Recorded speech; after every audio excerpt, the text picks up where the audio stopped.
Fala pessoal, belezinha? Aqui é o professor Daniel. Nós estamos de volta com mais uma aula de ciências. Hoje a gente vai estar estudando, a temperatura e calor, né? Então a gente vai diferenciar, o que é cada uma, e alguns conceitos, né? A temperatura e calor, ela está dentro do estudo de termologia, que então é classificado como o estudo dos fenômenos relacionados à temperatura. Então vamos ver o que é cada uma. Afinal, pessoal, o que é a temperatura? A temperatura, a gente pode definir como uma medida de agitação das partículas, ou seja, então, conforme maior a agitação das partículas, maior vai ser a sua temperatura. Então, aqui um exemplozinho: quando corremos, ocorre um aumento da temperatura do nosso corpo devido à agitação das moléculas. Então, músculos, correntes sanguíneas. Então, ocorre um aumento do metabolismo, dos músculos, circulação. Então, tudo isso vai provocar o aumento da temperatura corporal, em cada pessoa. Então, aqui a gente tem uma representação, do que é a temperatura. Aqui a gente tem dois exemplos, uma bacia com água quente e uma bacia com água fria. Em qual delas que o grau de agitação é maior? Como eu falei para vocês, quanto maior a temperatura, maior a agitação. Então, logo na bacia de água quente, as moléculas elas vão apresentar maior agitação. Então, enquanto que nos cubos de gelo, a agitação é mínima, é quase zero. Então, vai ter essa diferenciação entre as partículas. Em temperatura, pessoal, ela pode ser medida.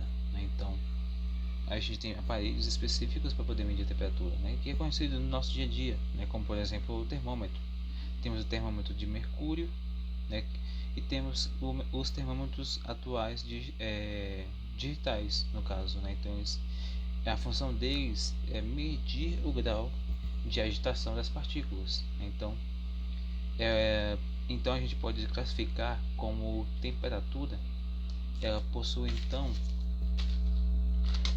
uma unidade escalar, então ela pode ser medida. Então essa agitação ela pode ser medida, pode ser quantificada. Então e pode ter também algumas unidades de medida de acordo com o local. Então, por exemplo, aqui no Brasil a gente utiliza graus Celsius, enquanto que em outros países utilizam Fahrenheit ou Kelvin. Então, vai depender de cada localidade, que utilizam essa unidade de medida. As três podem ser aceitas, então, se foram aceitas como padrões, e podem ser escolhidas e utilizadas de acordo com o local. A sensação térmica. Pessoal, a sensação térmica, ela não pode ser utilizada para poder medir temperatura, Por quê? Porque ela vai variar de pessoa para pessoa.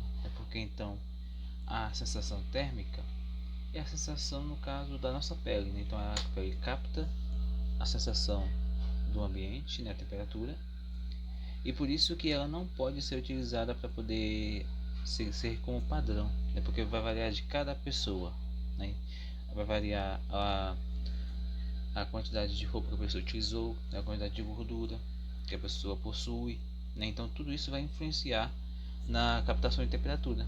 Tanto que tem pessoas que algumas que sentem frio com mais facilidade, outras nem tanto. Então tudo isso a gente vai classificar como sensação térmica. E ela pode variar, de acordo com o ambiente. Então se está ventando, ou dependendo a própria umidade do ar, umidade do ar vai influenciar nessa sensação térmica, Então um exemplo aqui. Imagine um dia com 15 graus Celsius, Então já é uma temperatura baixa. Se houver um fluxo maior de vento, de uma ventania, a sensação térmica vai ser de menos 10, menos 12 graus Celsius. Então tudo isso vai depender também desses fatores, como temperatura, vento e umidade. Pessoal, após corrermos, então a gente observa o que? vai haver uma elevação da temperatura, um aumento da temperatura corporal, e começamos o que? A suar. Então a gente está perdendo calor, né? E esse calor, esse suor, ele vai estar com uma temperatura maior, né, devido a essa agitação do que do ambiente. E consequentemente, né, esse suor ele vai evaporar com mais facilidade, né? Então, evaporando para o ambiente, a gente vai estar perdendo calor para poder abaixar a nossa temperatura corporal. Então a gente começa a perder calor para o ambiente para poder manter o equilíbrio do nosso corpo, né? Então, imagina, você está correndo, chega a 38, 40 graus Celsius, né, começando a suar, né? Então o nosso corpo, para poder manter a temperatura, né, e começa a, a liberar esse suor e vai ser evaporado para o ambiente. Então, após um certo período, o que acontece? A gente abaixa a temperatura e todo aquele suor voltou para a atmosfera.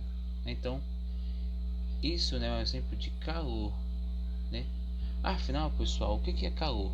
A gente pode citar como calor como uma troca, né, uma transferência de energia térmica entre dois corpos.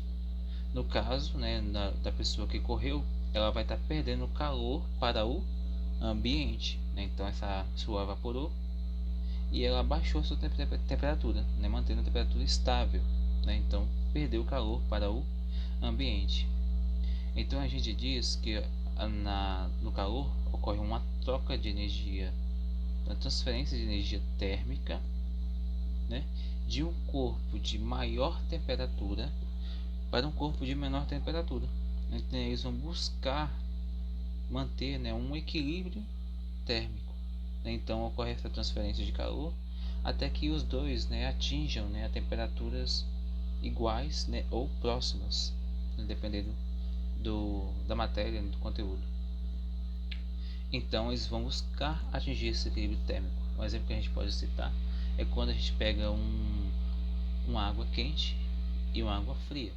Quando a gente mistura as duas, o que acontece? Vai ficar morna. Então vai ter um equilíbrio entre as duas temperaturas. Então a gente vai se classificar como equilíbrio térmico. Então aqui a gente tem um exemplo aqui, um copo de gelo.